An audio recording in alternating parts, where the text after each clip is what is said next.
You're listening to Family Talk, the radio broadcasting division of the James Dobson Family Institute. I am that James Dobson, and I'm so pleased that you've joined us today.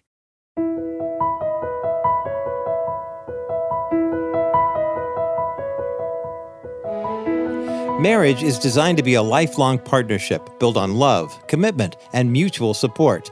But after the wedding bells fade and everyday life takes over, many couples find themselves struggling to maintain that connection they once had. On today's edition of Dr. James Dobson's Family Talk, we're going to revisit a classic conversation featuring your host, psychologist and best-selling author Dr. James Dobson, and his guest, Dennis Rainey. Dennis Rainey was the leader of Family Life and is the best-selling author of more than 24 books, including one titled Building Your Mate's Self-Esteem. In a fascinating survey of over 17,000 married couples, Dennis Rainey discovered something surprising. Building a spouse's self-esteem ranked as their number one need, even above communication, intimacy, or parenting concerns. So today's conversation will explore why this matters so much and how you can strengthen your marriage starting today. Here and now is Dr. James Dobson to introduce our guest today here on Family Talk. When I say Dennis Rainey, I'm sure the lights go on all over the country because people have enjoyed your seminars. You are a graduate of Dallas Theological Seminary. For those who haven't taken one of those seminars, which I strongly recommend, describe exactly what you do. You bring people together in a hotel very inexpensively, and very good hotels, don't you? Explain how you do that. Well, it's called a Family Life Conference, and it's subtitled A Weekend to Remember, and we really believe it is that for couples to attend. And what we do is we go into a city that requests that we go in there with enough backing in the area, and we get the very finest hotel we can get, and really it's organized all by laymen. And basically there's two areas that we deal with in this Family Life Conference. One is marriage preparation. We spend 16 hours taking couples through the very blueprints for building a relationship. And it's really cute to see these engaged people all cuddled up next to one another, practically using one seat. And right next to them will be a married couple who are there having been married 40 years, 50 years, who've got a good marriage just there to make it better. And then the second part of the marriage conference is for married couples, and we just teach the basics to them in these same meetings, dealing with 5 threats to oneness. What is the plan to make a marriage work today? And in the course of those seminars, you have done some research with, I understand, 17,000 people, where you've asked them the question, what do you most need within the family? Give me a little more detail on that. Well, you're right, Dr. Dobson. We surveyed over 17,000 people at our Family Life Conference and ranked number one above communication, above sex, in-laws, parenting, was surprisingly building your mate's self-esteem. And we began to find out through interaction with our guests at our conference that what couples are needing today is how to build up, how to strengthen, how to edify, in a true biblical sense, to build up their mate in a life that is pretty perplexing at times. Dennis, again, the name of your book is Building Your Mate's Self-Esteem, which grows out of those interviews with 17,000 people. The very title makes the assumption that the lack of self-esteem is evident in many people, whether they admit it or not. You're making that assumption, aren't you? That's correct. Many times the people who appear to be the most secure are the most insecure. In fact, they have some of the greatest needs to be built up. They are propping up their poor self-image on a facade or a veneer of performance or of activity, a flurry of busyness and doing things for other people. And indeed, what they really need is someone who will build into their life to create a security so that they can be risky and be real. And I think we're seeing in our culture today more and more people who aren't authentic because they're afraid to be real. They're afraid to be who they really are because they're afraid they'll be rejected if they are. Let's suppose we're talking to people who are in that situation. How can they recognize low self-esteem in their partner? Because often the husband or wife does not just come right out and say it. I mean, it's embarrassing to say it. It reduces esteem further to say it. How can you begin to understand what they're really experiencing? Well, we spent an entire chapter on that very question, just trying to detect the clues of a poor self-image. And we listed 10 that, if you don't mind, I'll share with the listening audience. One was a family background. Just what kind of family background does your mate come from? As you know, family background can have a tremendous impact. In other words, if you're married to a woman whose father was an alcoholic, as is the case in our home, then you might begin to suspect that there's still some residue from that early experience. That's correct. Okay. Some excess baggage that they're carrying forward out of that, not knowing who they are to relate to a man or to a woman. Another one is a fear of being vulnerable. A person who's aloof, who's distant, who always keeps another at an arm's length. And we find people are insecure and they're afraid to let someone else on the inside for fear of rejection. A pattern of discouragement, whether it be cyclical in nature or just frequent discouragement about their own performance, their lack of performance. A lack of confidence in decision-making. Difficulty admitting wrong or unable to forgive another person. You know, the real stuff of a marriage relationship, as Barbara and I have experienced it, is two people who are secure enough to admit fault and to say, sweetheart, it may have taken me all evening, but I'm wrong, and I'm ready to admit it. Critical of others is another one, always cutting others down to lift themselves up.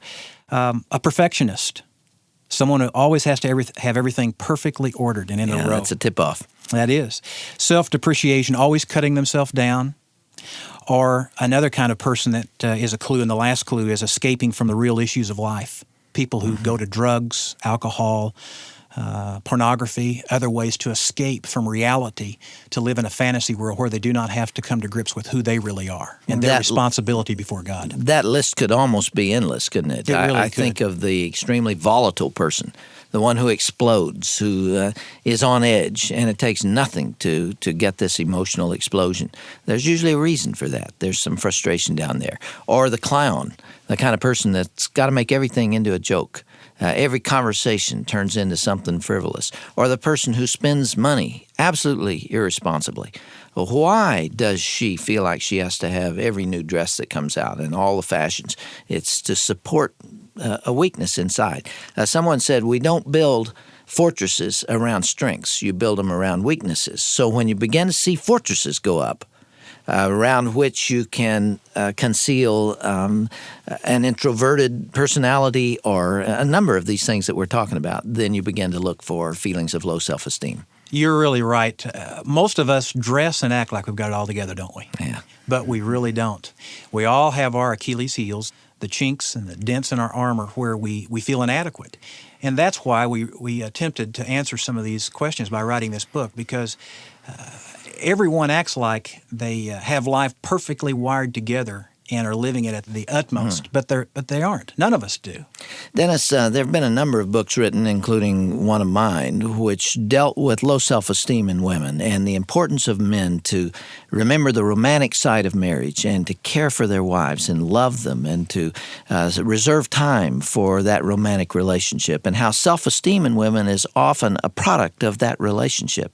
But you're making the point that it flows two ways and that a man may express it differently, but he also has low self-esteem, and his wife also needs to be aware of that. There's been much less written about that side of the equation, but a man, in order to go out and compete in life, really does need the support and love and confidence that a woman can give him. Oh, he absolutely does. In fact, you wrote in your love letter on your 25th anniversary to Shirley that one of the keys to your marriage was a woman who believed in you in the very early years of your marriage.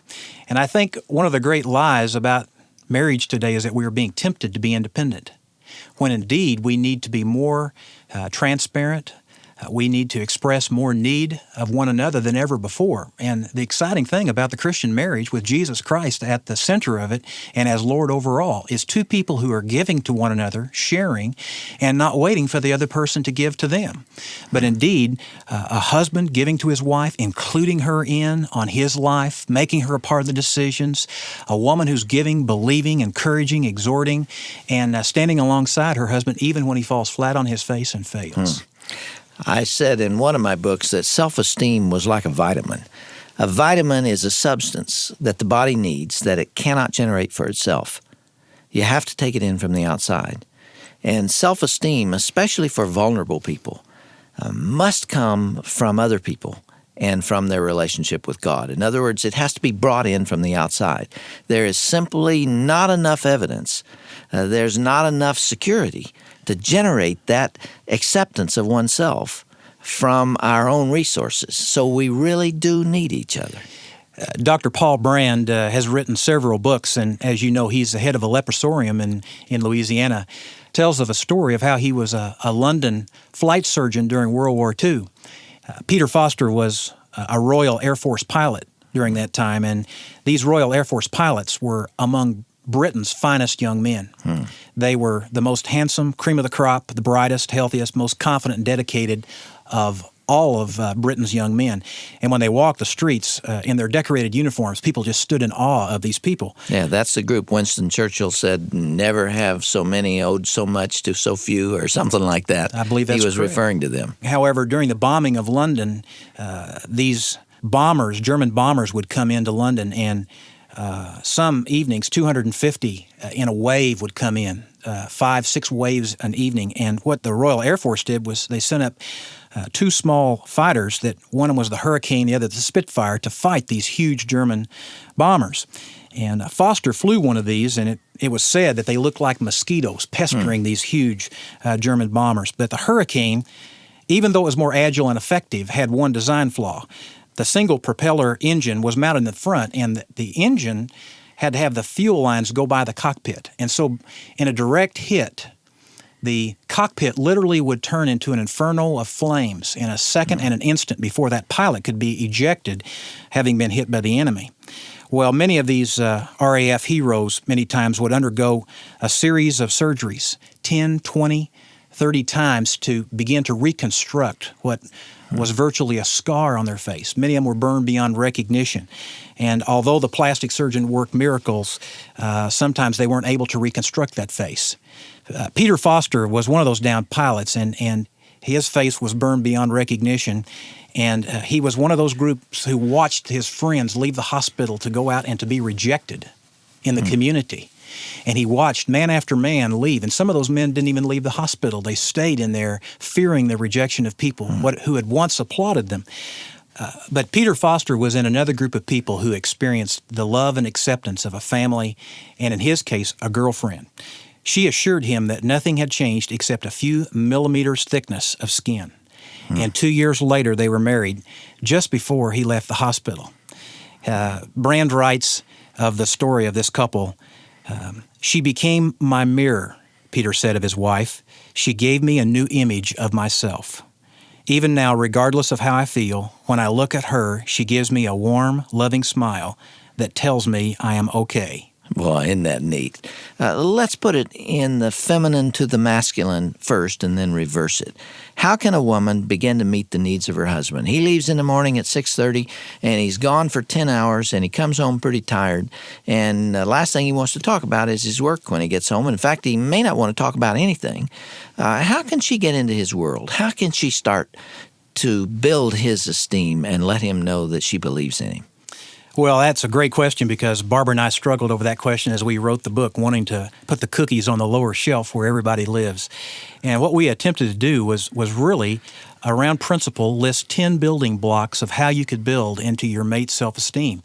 And for a wife, there's a lot of these building blocks that will apply just right on target. But perhaps none better than our first one, which is accepting your husband unconditionally, or accepting your mate unconditionally, and giving them freedom to be the person that God created them to be, with their weaknesses, their strengths, their inadequacies, and their great abilities that they bring to the marriage relationship. What does that mean, Dennis? That opens a whole can of worms now. The guy comes in, and this is not most men, but it does happen, and he hasn't shaved, and he sits down in front of the television set with a six-pack of beer, and he will end the night asleep with beer cans on their side around the chair. She accepts him unconditionally the way he is? Well, it doesn't mean we don't speak the truth in love, most certainly. And really, this book, I think, is complemented, or we complement your book on Love Must Be Tough. Sometimes our bitterness can control us and cause the esteem in our hearts to be lowered, because we know inside we hate another person, especially if that person is our parent.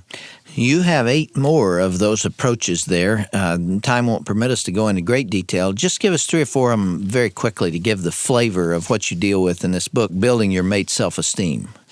Well, the third building block is planting positive words.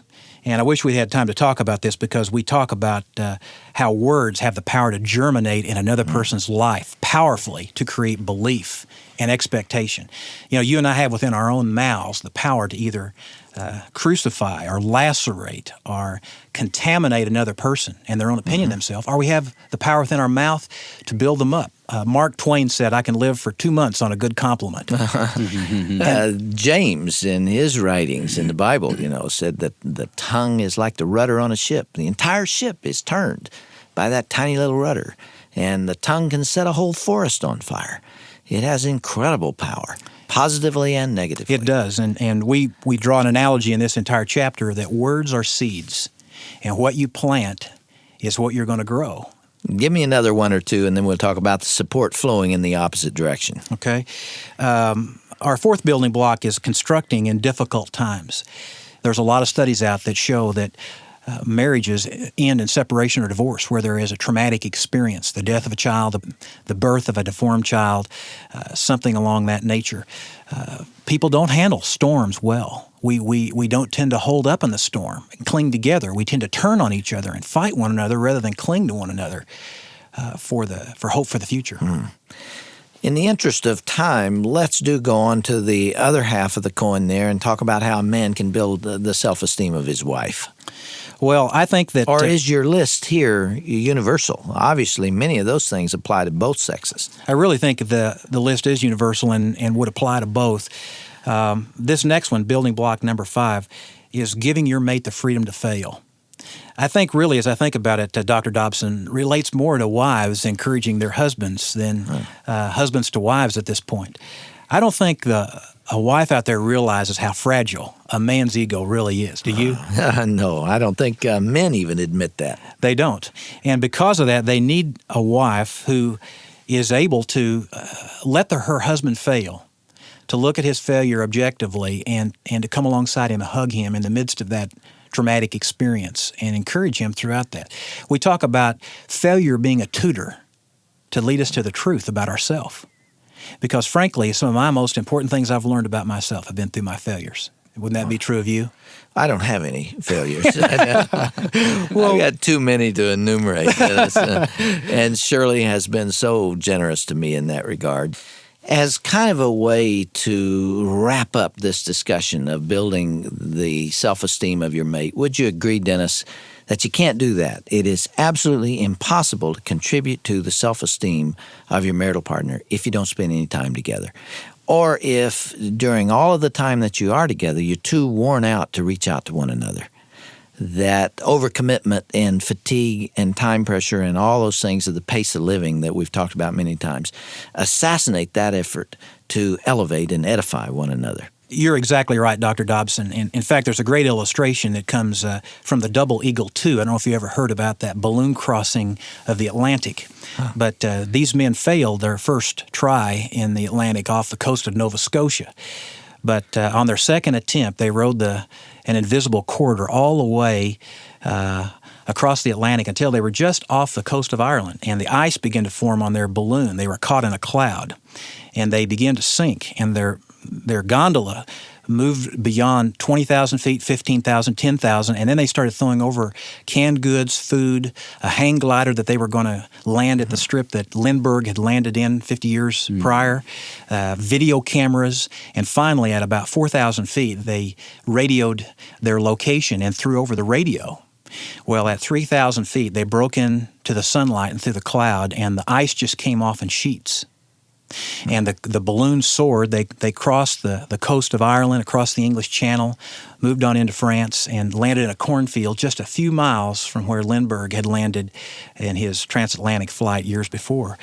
And I think that that illustration of Double Eagle II is one that is replicated far too many times over, unfortunately, in Christian homes today, where there's ice forming on the balloon and the altimeter says we're sinking. And we continue to add the activities even good ones, even church activities. And I'm for the church. We're very involved in our church. But we stretch ourselves out socially. You got to keep the balloon in the air, don't you? That's right. And we ask the question, which way is your balloon headed this morning, this afternoon, this evening? Which way is the altimeter saying your balloon is going up or going down? And we built a building block around that very principle. Keeping life manageable. Because if you're losing at life and your balloon is sinking, you certainly are not going to feel self-confident, nor is your mate. And here is where my wife has been an absolute anchor. I could probably be off running around the country, speaking at this, doing this or whatever, on weekend after weekend throughout the week. But we are determined to win where it matters most. And that first is in our relationship with Christ, with God. And secondly, we must win in our family, because I have no ability to speak today or next week or next year if my own family is a lie. Now, that doesn't mean I'll raise perfect children. Now, I'm not raising children to be robots. I'm raising children to become independently dependent upon Christ. Psalm 112 is a great verse here for me. It basically gives two conditions for leaving a great legacy. It says, if we will obey Him and fear the Lord, He will make our legacy mighty, our descendants mighty in the land. And you know, you and I both are going to pass off this scene far quicker than we care to admit, and we're going to pass on a legacy through our children. And someone has said, children are messengers we send to a time that we will never see. And it's exciting for the Christian today to elevate who children are and to elevate their impact on future generations, because I believe it's got to happen. And it must happen with the listeners of this radio program, Christians. Christians have got to leave a legacy that will outlive them, a legacy of Christ's love to a world that's dying and going to hell, literally, without the love of Christ. You have, during the course of this conversation, given us two aerodynamic examples. One is of hurricanes and Spitfires that were all ablaze, the cockpit on fire. And I'm sure there's some people listening to us right now who feel that characterizes their marriages. But you've also given us the picture of a balloon soaring above the clouds in the sunshine, free and unencumbered by all of the things that would weigh it down. And I trust that your book will be helpful in helping people get their balloons off the ground, so to speak. The name of the book is Building Your Mate's Self-Esteem. Thanks again for taking the time to be with us and for supporting those same principles that we believe in so strong here. Next time, however, bring Barbara with you, will you? You won't want me to come back after you meet her. And your last words were especially important to me. That person out there who's hurting in their marriage, let me just encourage that person to persevere. We have far too many Christians today who are taking the advice of their Christian friends, unfortunately, and tossing the towel in. Yeah. And to persevere and to continue to grow and to call out upon a God who is alive. The ice can be melted, Dennis? It can be melted. If Christ, when it is totally iced over and on its way down. I think that's the exciting thing about Christianity. If indeed the tomb is empty, then Jesus Christ right now is in this studio. He's in that listener's car, kitchen, office. He's alive, and He does stand ready to work, even on a mate that is hard of hearing. And the key, though, is prayerful perseverance and hanging in there, continuing to grow and being faithful to do what God's called you to do, because marriage is worth it. God bless you, Dennis. You've been listening to Dr. James Dobson's Family Talk, and a classic conversation Dr. Dobson had with Dr. Dennis Rainey about building your mate's self-esteem. Now, if you'd like to hear today's program again or share it with a friend, go to drjamesdobson.org/Family Talk. That's drjamesdobson.org/Family Talk. You know, we all face seasons when life doesn't make much sense, when it seems like God's plan is hidden from us and our faith feels shaken, especially if you're having trouble being on the same page, if you will, with your spouse. That's why we've created a powerful new 10-day email series called When God Doesn't Make Sense. Now, this is based on Dr. Dobson's best-selling book with that same title, but it's newly expanded and updated. These daily touch points will strengthen your faith and show you how life's darkest valleys can bring your greatest blessing, and that is a closer walk with the Lord. Now, the email series is absolutely free. All you have to do is go online to our website and sign up for it. Go to drjamesdobson.org, click the icon, and follow the prompts. That's drjamesdobson.org. Every day, the Dr. James Dobson Family Institute is working to preserve the institution of marriage, to protect the sanctity of human life, and to promote godly values in our culture. And your financial partnership makes it possible for us to strengthen families all across the country with biblical truth.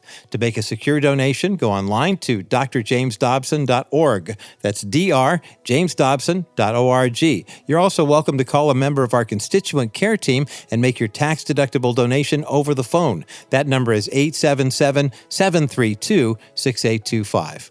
Well, I'm Roger Marsh. Thanks so much for listening today. On behalf of all of us here at the JDFI, we appreciate your prayers and your ongoing support. Be sure to join us again next time right here for another edition of Dr. James Dobson's Family Talk, the voice you can still trust for the family you love.